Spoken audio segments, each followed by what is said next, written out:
This is day 35 of our 40-day fast, and this week we're working through Matthew chapter 7, really concentrating on this whole issue of the value of human life. I read something interesting yesterday. It was a quote by Mark Twain, who was an avowed bigot early in his life, and he said that his quote, and I'm paraphrasing, is that travel is fatal to prejudice and bigotry. And the point he was making is when you travel and when you get exposed to other people, other cultures, then it helps to dislodge those stereotypes and those preconceived notions that we very often have about whole groups of people.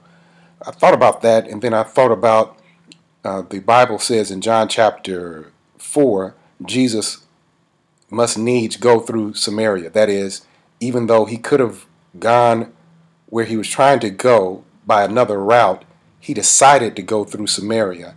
And there is where he met the woman at the well, and eventually there was a revival there in that community. I wonder how many times we avoid stepping outside of our comfort zone. We avoid traveling outside of our normal circles.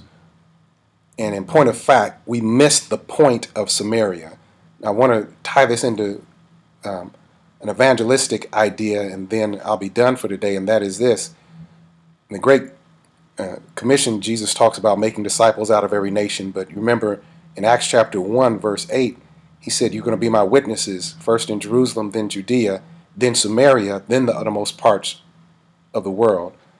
I think that part of the problem in contemporary American Christianity is we want to deal with Jerusalem and Judea, but then we want to go to the uttermost parts of the world without traveling through Samaria, because it's when you travel through Samaria that you'll have to confront certain prejudices, certain assumptions, certain misconceptions and misperceptions about people that will allow you to be effective when you go to the uttermost parts of the world. So I want to challenge you today. Mark Twain says that travel is fatal to prejudice. So why don't you make an effort to try to get outside of your normal circle?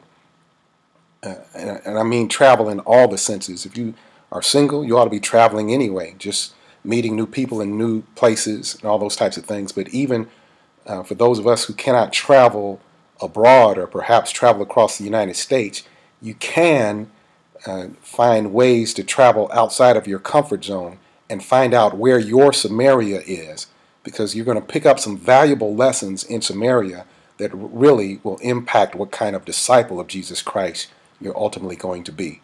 I hope all that makes sense, and I hope that you're having a great day as we're coming toward the final leg of our 40-day fast. God bless you, and have a great day.